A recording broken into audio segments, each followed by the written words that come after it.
We're back for season 6 of my podcast. I'm all about putting the human factor back into business by helping organisations become places where people are happy, well, and able to perform at their best. And that's what my guests shed light on with their expertise and experience. As those who know me will be very familiar with, my mantra is simple: get people right, get business right.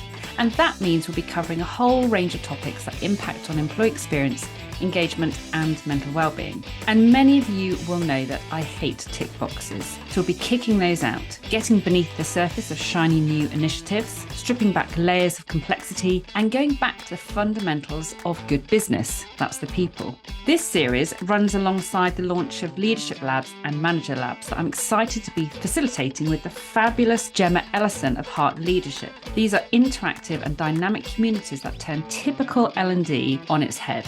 If you are a manager or leader and want an opportunity to problem solve, challenge the status quo, experiment and evaluate, all within a small supportive group, get in touch. More information and contact details are in the podcast notes. I'm your host, Lisa, psychologist, psychotherapist and founder of It's Time for Change. Thank you for joining me on Beyond the Water Cooler.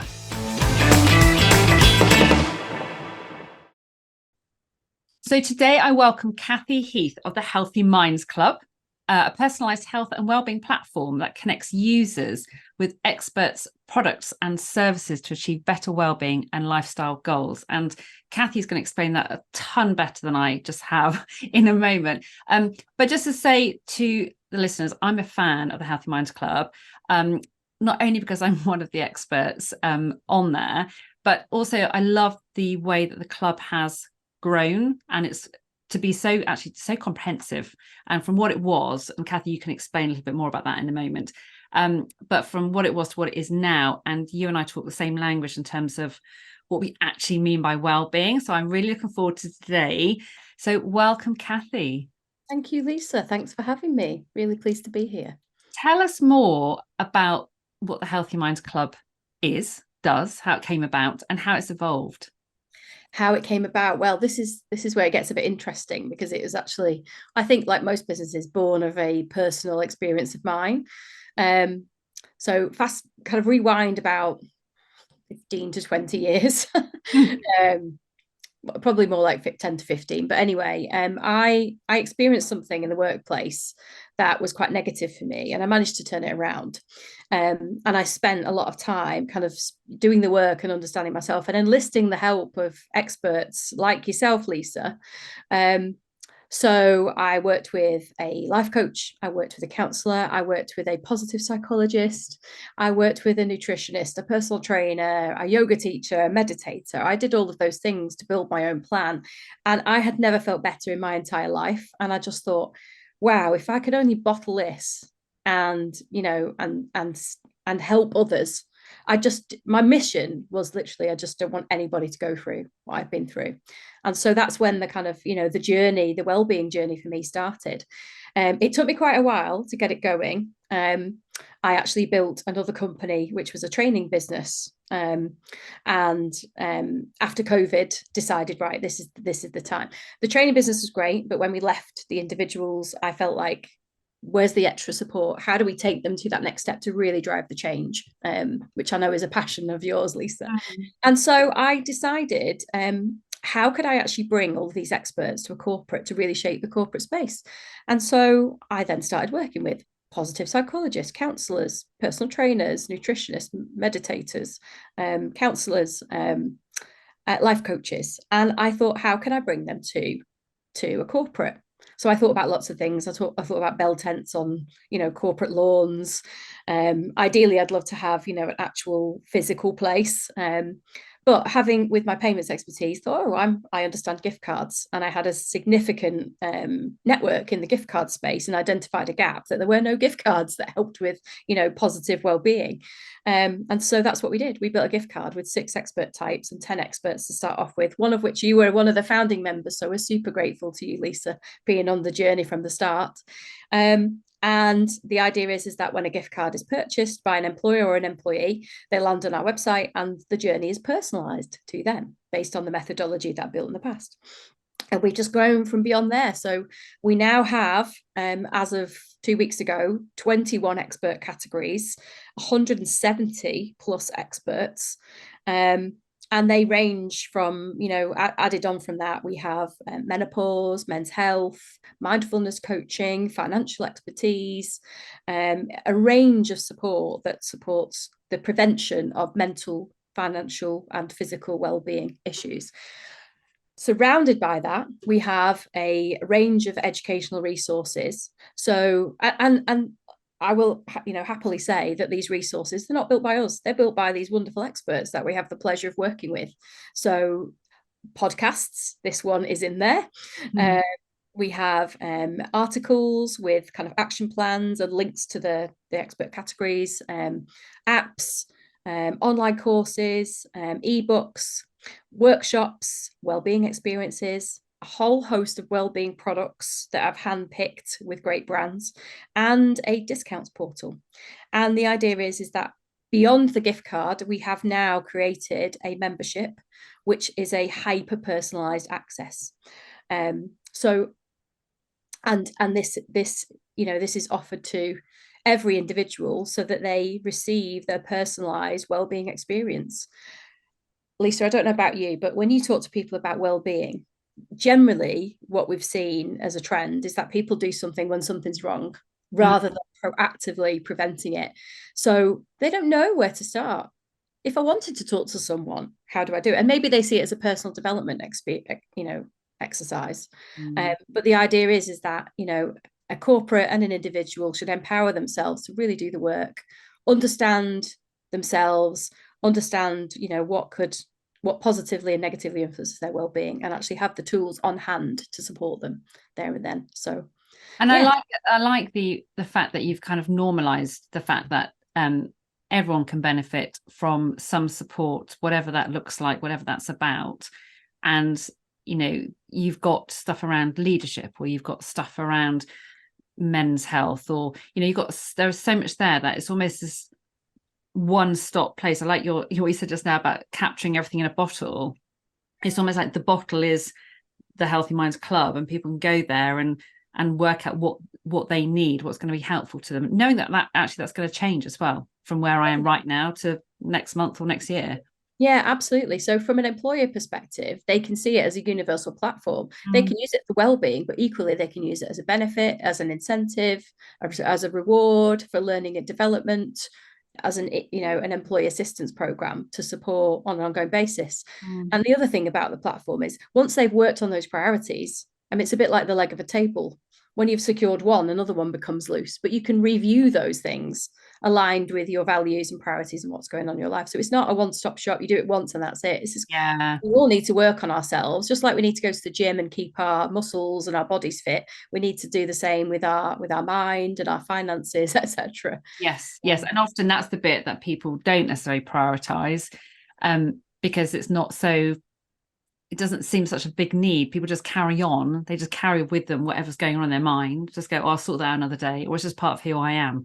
And they don't think about, if people want to go to the gym because they feel they need to lose some weight, or they want to give up smoking because of their health, or whether there's a particular driver. But for people's minds, often people just accept that's how it is. Yeah, it doesn't have to change it. No, it doesn't have to be. But I think genuinely a lot of the issue is twofold, is that an individual doesn't know where to start. You might feel it's a bit like the mental health continuum. On the one side, you're mentally ill, on the other side, you're flourishing, living your best life. Most people sit in the middle. This is the rule of positive psychology. We're sitting there languishing, going, not bad. Who wants to be not bad? Yeah. I want to pick up the phone and go, yeah, not bad. No, I want to be amazing, and everybody should be striving for that. But the other thing is, as well, is they think that, I feel like there's an obligation on they think it's an NHS thing. It's not. Do you expect the NHS to pay for your gym membership? No, we don't. The NHS doesn't. It's up to you as an individual to proactively take care of yourself. But I think with the mind, we've come quite far with, it's okay not to be okay, right? Everybody knows that phrase. We've made, to talk about mental health, we've made that okay. But still there's a gap, okay? it's okay not to be okay and I'm going to talk to someone, but actually what can I do to actually make sure that I am, not only am I just okay, I'm actually brilliant. Where do I start? That's Mm. really what we wanted to create. We've given, we've personalized well-being so people know where to start. If they want to talk to someone, they have the expert categories that they can go to. If they don't, they want to work on themselves, then there are things they can do just quietly on their own. Or they can join workshops or online courses. They can do whatever they want. If they don't want to talk to someone or do anything, they can buy something that would potentially help them. Mindfulness. We've got yoga sets and weighted blankets, or blenders and juicers to help with your nutrition. Yeah. So let's go back a step then and think about what do we actually mean by well-being, because more organizations are understanding the importance of it, more of them are talking about it, and you're right that I think some people feel daunted about where to start. When you think about well-being, what do you mean specifically by that term? I think the term is, I said it to you just a few minutes ago, well-being. We are human beings. And if you look outside to the macroeconomic climate, whether it's financial or there are we've had obviously health issues with COVID. It's hit a lot of people. It's more than just something you do on a Saturday or a Sunday. It is you as an individual, whether it's your health, whether it's your finances, whether it's your fitness level, whether it's your personal development. It literally is the core of who you are and how you function as a human being. Do you agree? Completely. And I think the link between people's well-being and their performance is so clear now. And actually, I've mentioned this in other conversations, but talking with investors and people as part of a group looking at what we meant by Sunday night blues and actually how they come about and how we need to address them. And actually that sense of, and within the group I was part of, the conversations around people's stress on a Sunday, or they don't enjoy a Sunday at all, they can't engage with their family or fun activities because they're thinking about what's happening at work on the Monday, the impact on their well-being, the impact on their family as well. And of course, when they turn up on the Monday and they haven't slept on the Sunday night, they are feeling tired, they're feeling stressed. We just need to sit down and work out the what, which is just by asking the questions, finding out what people are worrying about. Is it because they got a meeting first thing on a Monday morning? That actually, if it's moved to a Tuesday morning, we'll take the pressure off. What is it that's getting in the way of people being able to sleep and experience a sense of healthy well-being? But people sometimes, I think, still miss the obvious links in terms of looking at the big picture, which is outside of the hours, not just as work hours. So if it's no one has a 9 to 5 anymore, but if 9 to 5 were your hours, actually what's going on outside of that, because that's also impacting on how someone shows up at work. Yeah, no, absolutely. It could be something at home, it could be money. But I think that sense of dread about going to work, then I would question, are you in the right role, the right job? Are you doing what's right for you? Or is it a case of this meeting you go to on a Monday, you feel like an imposter? And that's something you absolutely need to work on. Or is it a limiting belief that's rearing its head? Do you not feel like you're good enough for your job or the business that you work in? Have you got too much work? Have you got conflict going on with somebody? Once you understand, I mean, I'm all about root cause. Once you understand the root cause, it can all be fixed. Yeah. And that's part of our personalization process. And that's where the wonderful experts, can help with that. So there is an answer for it, but it's not a case of doing an engagement survey every 6 months, or saying, oh, I check well-being because I ask a well-being question. No, there's more to that. I think it has to fit. And we create these wonderful solutions, but equally we also say to employers, look, this is not a silver bullet. You have to get the executive sponsorship around it. B, there has to be good communication internally around it, and the right measurement, because if you don't understand what's going on, and what are you measuring? So when I'm talking, you and I, before we press record today, we're talking about umpteen surveys that exist and so on, and actually what are people looking at, and are they connecting that? People are talking about employee experience, and you've mentioned employee engagement. Actually, the connection between that and people's mental health and well-being. And actually, we've got to, I always talk about joining the dots, but we've got to start understanding that how people are feeling in that moment, not when it gets their 6 monthly survey, not when it gets that annual appraisal, but in that moment, on every day, how are we feeling when we show up at work? And and how engaged are we? There was a really interesting report, the Gallup State, and I know there's so many different reports around, but one of the figures that caught my attention was the Gallup State of the Global Workforce Report. And last year found that only 33% of employees are thriving in their overall well-being. So there's a lot of business there, Kathy, and 44% of employees experience stress a lot the previous day, compared to 39% in the whole of Europe.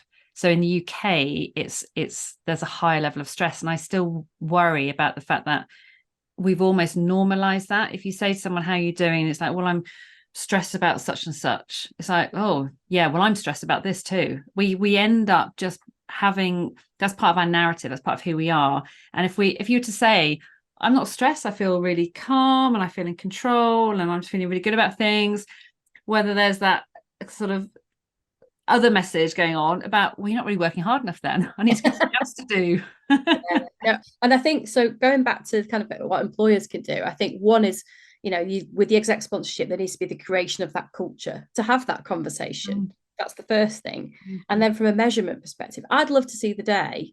I'm not CIPD qualified. Maybe I should have gone down that road, actually, thinking about how passionate I'm about people. But, when I worked for big corporates, we always have performance contracts. Yeah. And you have your KPIs and what you need to deliver. But sometimes we had a personal development part of that, which I've always thought was really good. But what about the well-being? Why can't we have well-being goals? Because those well-being goals probably link to our career and how we perform as individuals. So that's something I want to say. But going back to stress, and I think, well, as individuals, but equally as employers, we need to decide: do you want to wait for something to happen, or do you actually want to, create something amazing and proactively prevent it?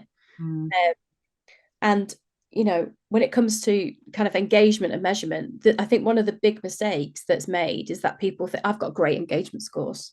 I once did this. I had a company that I worked with, amazing engagement scores, actually. And they did our wellbeing index from one of our partners. And their eyes were on stalks. There were red flags everywhere. Guess what? Half those people who were really engaged were headed for burnout because they were so stressed. So, okay, but then you go down to the obligations. And I think, unfortunately, this is where the box ticking comes in. So there isn't a law that says you have to take care of the well-being, but there is a law that says in certain cases you have to treat mental health issues as as part of a law, and it's the Equality Act. Used to be called Equality and Diversity Act, now called Equality Act of 2010. So mental health is classed as a disability in certain circumstances, and it is if it has lasted for 12 months or it is forecast to last for 12 months. That can include things like PMDD, so that's a very severe form of PMS, or perimenopause, or anything that creates a mental health issue, depression, anxiety, that kind of thing. And in this case, then reasonable adjustments must be made. They're protected by the law. But if they haven't got to that point, there's no protection from the law. However, the Health and Safety Executive states that stress risk assessments must be done. And I always ask every employer I work with, how do you do it? And a lot of them just say they do a survey, but it's very grey. And I think, well, do you want to wait for lawsuits to happen, or do you actually want to be a great company and decent human beings and actually treat your people, who are your best asset? I know, yeah, exactly. I couldn't agree more. And that's why I spend so much time working with, you mentioned just now about the workplace culture, around helping leaders think about how people are showing up and creating the right space for people to acknowledge actually how they're feeling and to be self-aware and to be able to take action, take responsibility.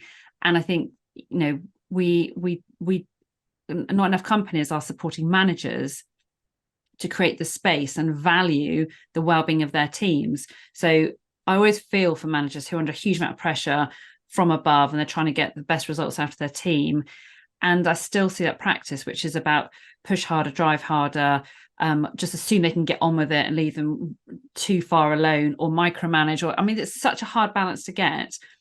But very rarely, it goes back to what you're saying just now about sort of valuing it, checking in, and checking that people are actually valuing the well-being. Very rarely are managers on a sort of daily basis just checking with, how are you? Not about how's your project going, or have you done this yet, but just how are you? Or sort of having those conversations when you are having your weekly meeting or your fortnightly meeting, starting off with the well-being aspects. And people, they say, I don't have time for that. But if you don't get that bit right, nothing else is going to happen on the, well, nothing else good, nothing else productive and in terms of performance. So we have to get that space, and we have to get the skills and the confidence right for people to be able to ask the right kinds of questions about how you want to show up at work, how you want to feel, are you achieving what you want to be achieving, what's getting in the way. And that's what then drives that well-being and that performance, that engagement. I mean, if you turned up to a group of friends, you wouldn't start talking about, how many drinks are we going to have and how drunk are we going to get tonight? What are our KPIs, would you? You'd say, how are you doing? What's going on at home? You'd properly catch up, because that's the basis of relationships. And relationships are what drive performance in an organization. Yes. And not enough people, but the relationships come on the back of people creating the time to build those relationships. And that's the bit I always see getting part of the culture. Yeah. So you've already mentioned HSE and in terms of sort of regulations and so on, but I think also there's a shift in terms of how people think about well-being because of the ESG agenda. And I know I've spoken to Nicola Weir from Deloitte, and I've spoken to Chris Williams from Jennings about B Corp and so on. And actually people are beginning to, in more companies are beginning to make those connections between well-being and the bigger agenda, the ESG agenda. Are you seeing that? How's that impacting with the companies you're working with? I still feel like ESG is a buzzword. I mean, forgive me, but whenever people think ESG, I don't think a lot of people know what the S is. No. The S is social. Yeah.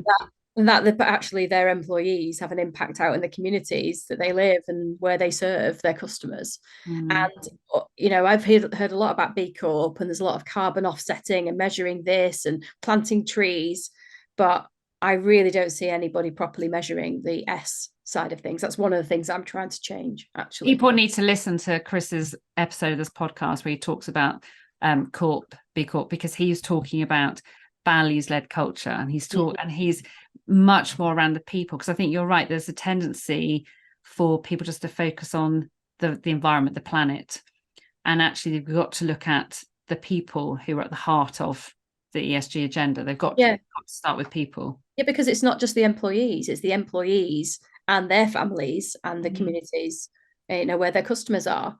And there's a massive opportunity to create sustainable well-being by empowering and supporting people. So it's not just about the employees, it is about the customers as well. But yeah, I've not seen very much traction, if I'm completely honest, but maybe speak to me in a couple of years and hopefully I'll have, tried to drive that shift. Yeah, it will be interesting to see how people are, or, whether people start to link that, those agendas, and make the S bit more prominent, and, let at least people know about it.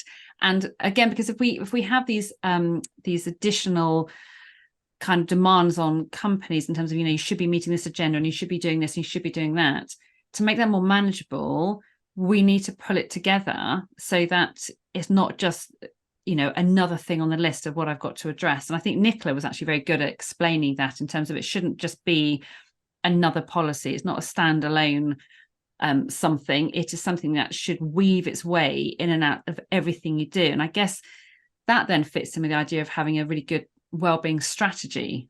And actually, maybe we have a great strategy that ESG fits into or weaves its way through, and HSE and everything else that we need to be taking count of. These are all threads that run through an overarching people strategy, but a really important part of that is the well-being. But there's definitely a link with the corporate and social responsibility. So what we're trying to do is, when we talk to the organizations where quite often, as you can imagine, oh, we've got a wellbeing solution in place. It's a 2-year contract or a 5-year contract. Come back when we're doing an RFP, blah, blah, blah. But we'll talk to you about our consumer facing proposition. And we've got various different, I won't go into too much detail, but we are talking to them about how we can impact millions of people with the platform, because that's our goal. So then it would come down to, well, why would you treat your customers differently than the way you would treat your employees? Surely they've all got to link as part of your CSR initiative. But we'll see how that evolves. I think it's too early for me to give comment. I'm not going to, You know what? Just talking about the customer experience. So Graham Hill, who actually I met with this morning from Insight 6, and he was on my podcast talking about customer experience, and was very mindful of, actually, before we engage on the customer service, customer experience agenda, we have to start with our employee experience, because it's no good trying to push something else until we get things right for the people at the core of our organization. And I think if we just held that principle central to everything we do, get things right for the people at the heart of our organization, who are then delivering everything else. And that's the bit that's not rocket science. Yeah, it really isn't. But unfortunately, what we're seeing is things like, have you got a wellbeing strategy? Yes, I've got an EAP, an employee assistance program. Okay. I have no problem with employee assistance programs. They catch people and help people when they're actually feeling ill, mentally or physically. Okay. And they probably save millions of lives, let's be honest. So no issue, but that is not a wellbeing strategy. No. Then, okay, we've got some mental health first aiders. Fantastic. Do people know what mental health first aid does? It teaches people what mental health conditions are, which goes down the line of things like, all the way down to bipolar disorder and psychosis, and those, difficult, horrific, kind of mental health issues that people can experience. Again, I've got no issue with that, but none of those teach people how to prevent issues from happening in the first place. And you can do Wellness Wednesday as much as you like.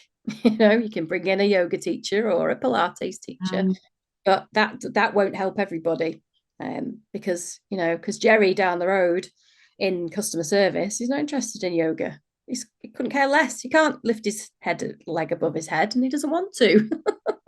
And why would he? Because it's not for him. And I think that it's interesting, because the mental health first aiders, I've always had a slight issue where I've seen people who use them to tick the box and say we've got that covered.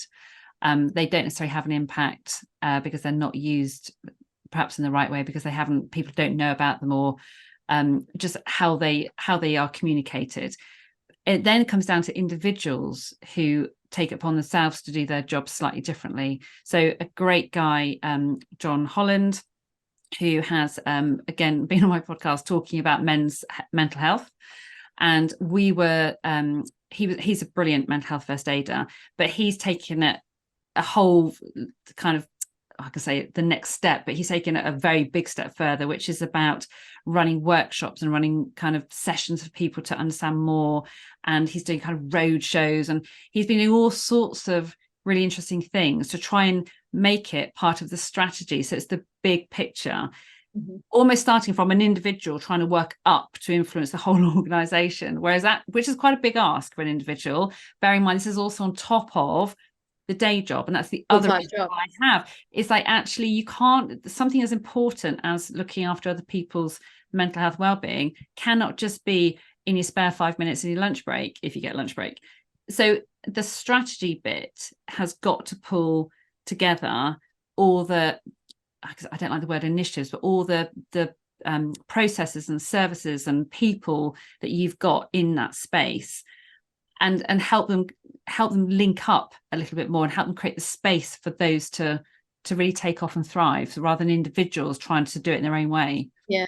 My concern is, I've seen it before. I've seen that wellbeing ambassador model where people are doing it off the side of the desk, and they genuinely are lovely people who really want to make a difference, and they genuinely care. But equally, I've seen that mental health. So sometimes they become the mental health first aiders. But what they're expected to do, like some leaders, some managers actually, is signpost them.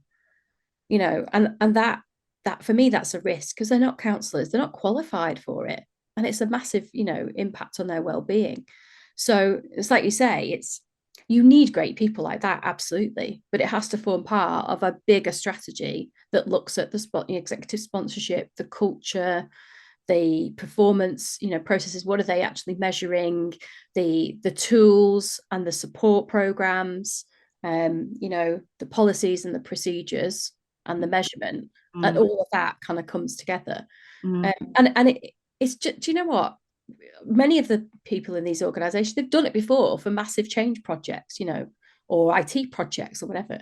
It's the same methodology. It's just about people, And I guess it's also about science. It's also looking after the people who are looking after the people. So again, I get involved with, whether it might be mental health first aiders, people in HR, managers, the people who are assigned the responsibility. I mean, let's face it, everyone should be looking after the people around them, but the people who get that stamped on their name or their responsibility on their role to say, right, this is your thing, you're looking after this aspect of people's mental health and well-being, but no one's looking out for those people. And they're then at risk of burnout or stress because they don't know what the right thing is to do. Should I ask about this? Should I use this language? Am I going to get it wrong? And it's a big unknown. And then I have seen practice where people end up not saying or doing anything because they're worried about getting stuff wrong. And they don't know where to go and check stuff out because I should know this. I'm a mental health first aider or I'm in HR and so on. And that's why last year I launched a service, HR SOS, which was because I was getting HR people contact me saying, I'm not going to give any names. This is not this is just a phone call where I just need to run something past you. I'm feeling slightly concerned about what should I be saying? What should I be doing? And it's just having someone that you can confide in. But a lot of people in organizations don't have that. And they have a huge amount of pressure on their own shoulders unless they are part of something that's joined up and they know who their trusted colleagues are, that they can go and just check out things. How are we doing things? How are we responding? Have we noticed? What are we doing about those kinds of things? And I think the other things I've seen are, okay, we know we want to get an expert in, right? Maybe we want to do a bit of training. Okay. Where do I go to find that individual? How do I know what discipline we need? How do I know if they're any good? Which is one of the pain points we wanted to take away. This, Lisa, we check everything, we check qualifications and insurance. And so we've taken that away. And the other thing is, how do I know what I'm bringing in is actually going to benefit everyone? And that is one of the other biggest problems we've solved. You can't, okay, you can do a bit of training, but obviously it will depend on the level of the individuals. You've got to then think about that. But that's not going to really drive change in your organization. It has to be an ongoing thing that fits into the veins, the heartbeat of the company and all of the processes. So and these are the conversations that we have with employers, and it takes a while because you need to then engage quite a lot of stakeholders, because sometimes it doesn't just sit in HR or a mental health first aider or an ambassador. Should it? No, or I mean, the best person to speak to is the CEO, but I've seen this before where in a recent conversation I had, this was with the chief people officer, and she's just a diamond in herself. I mean, that company would just be lost without this individual. But the CEO doesn't care. He just tells us to do whatever he wants, whatever she wants. And it's like, that's wrong, And she's done very well considering she doesn't have his executive sponsorship. And I think that's praise on her as an individual, but that doesn't happen in every organization. No, and it reminds me of some conversation I've had with members of leadership teams who know that something needs to change and needs to be an aspect of development. We need to be looking at people's well-being and how we're supporting that. But then you have some people who actually just are not behind it because they just don't see it as important. They still see it as something that's a bit of a luxury, is a bit of an add-on. They don't see it as integral to everything else that happens in that organization. And I've had really interesting conversations with individuals who are like, how do I change their mind? Like, how can I show them the numbers? Well, yes, and that's unfortunately, some people it has to come down to, it's the bottom line, it's about the numbers. For me, that's always the last resort because it shouldn't be about the numbers. But for some people, unfortunately, that still is. Yeah. Well, I think there's two ways to look at it. One is, if you let this happen, this will be the impact. So, I mean, we already know, I mean, everybody's seen that Deloitte report. 17.5 billion working days are lost per year in the UK just from sick days, which cost the economy £45 billion. Now, we worked out that probably equates to about £1,000 per day for every individual when you start to add up, you know, the impact on other departments, other people, etc. So that's significant in itself. And then generally when people start to become off sick, you've got a high risk of attrition, and the cost to replace. Wow. I mean, obviously it depends on the level of the individual, but the average cost worked out for, you know, kind of coming up to just a, you know, customer service or up to kind of manager level would be anything from £1,000 to £5,000. So that's one way to look at it. If you start to count up and look at your you know, your sickness and absence level and your attrition level, what that will actually add up at, you've got a number there straight away. But the other thing to look at is if you do actually proactively, you know, build the right culture and build a personalized plan and enable and empower and support the well-being, you get figures like Gartner, who said that if you proactively take care of the well-being of your workforce, you'll get 21% more high performers. Now, we all know, I mean, I've not worked in HR, but, you know, quite an astute individual. You know about the bell curve, right? There's always those that, you know, aren't as high performers. You're going to get those in your organ. But imagine if you can bring your high performers up to 40% instead of 20%, what will that do for your organization from a profitability, productivity, customer satisfaction, net promoter score perspective? That's one thing I'm now working to specify with every customer that we work with. And I think that goes back to what we were saying just now about performance, the link with performance. And I was talking with Graham Hill this morning about performance, and we were, you know, understanding how to cope, what to do with imposter syndrome, and understanding mindset, and understanding what resilience really means, and understanding a lot about how we approach the world, how we engage with what's going on in our brain. And that's the bit that people often miss out. It's like, you know, do I have the skills to be able to do my job, like to physically do my job?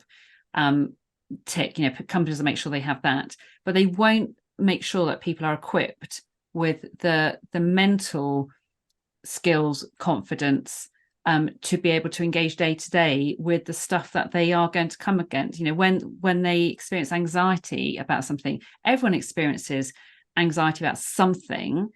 Do we know what that is? And do people then know how to manage that so it doesn't get in the way of them being able to engage with that particular situation? Once we understand these skills about how to manage what's going on in our brain, we engage completely differently. But that is all the stuff that drives our well-being. And goes back to what you're saying, it's not just about, you know, and you are very holistic. So you have got the stuff about nutrition and you know, yoga and mindfulness and so on, and that's all really, really important. But so much is missed if we don't look at what is going on in people's heads in terms of how they are interpreting, what their perspective is, how they make sense of the world around them. And if we could understand that a little bit more and give people the skills and the knowledge and the confidence to be able to do that differently, their well-being would be in a really different place. Yeah. And one number that, you know, really hit me when I started looking into this years ago was the Deloitte survey's been, you know, tracking this. So they track the negative impact, but the positive impact. So they're saying that for every £1 an employer spends on this, you know, this proactive well-being stuff, they'll get a return of £5. Blimey. I mean, that's a significant, I'd put my money in that. Exactly. That's a hell of a return. Yeah, exactly. But that comes down to what you're saying about, we need to know where to invest that money, and we need to know, because the space I'm in, I used to talk a lot about mental health and well-being, and then everyone went, well, you're a psychologist, that means you just deal with that depression and anxiety stuff. And I was like, no, that's the outcome. Let's look at what's going on in an organization to make sure that people are experiencing good health and well-being.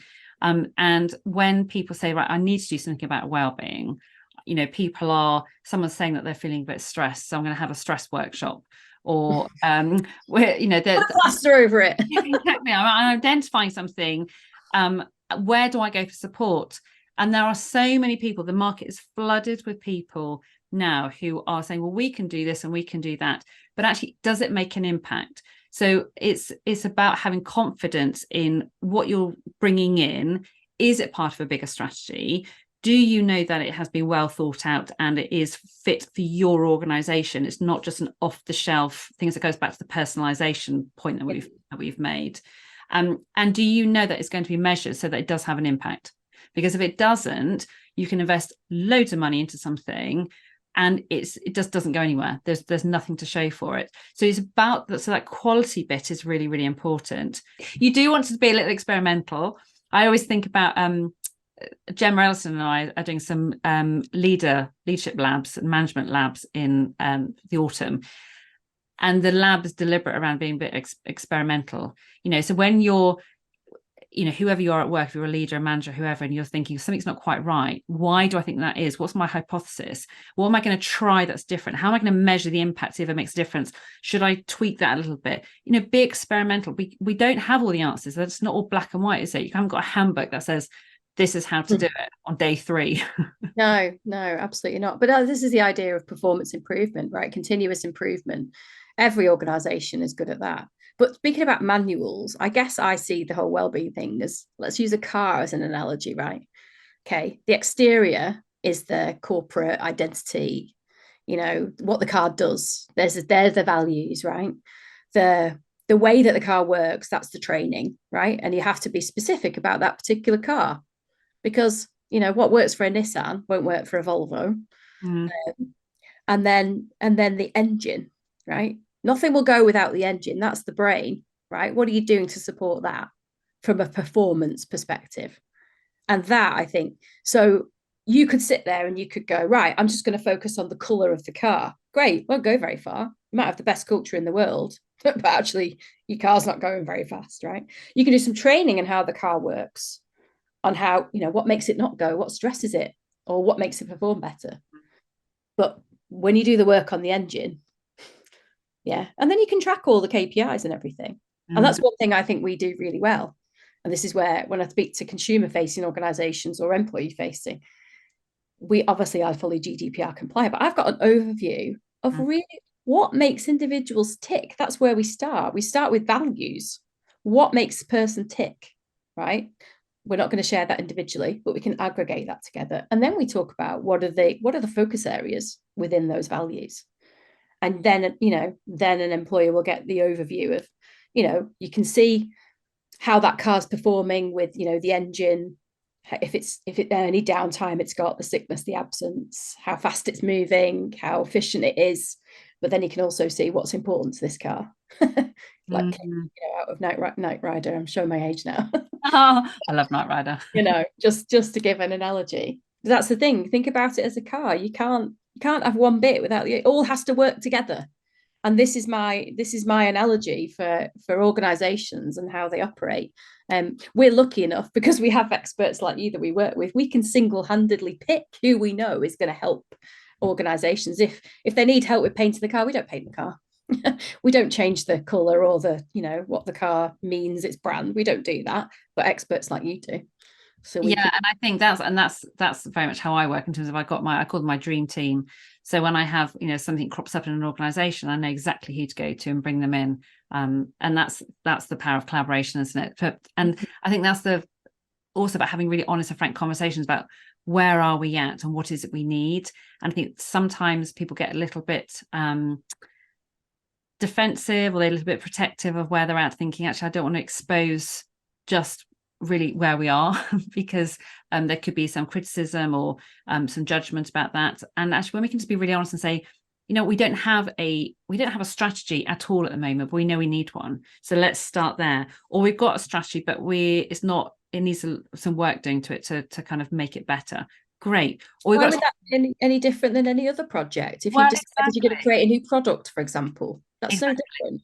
Exactly. But I think it's exactly the same. But I think when people think about well-being, it's almost like, well, we should just have this sorted out. People underestimate actually what goes into it. And when you said earlier about it's not a quick fix, if people think they're getting a quick fix, they haven't done it right. Yeah, in my opinion.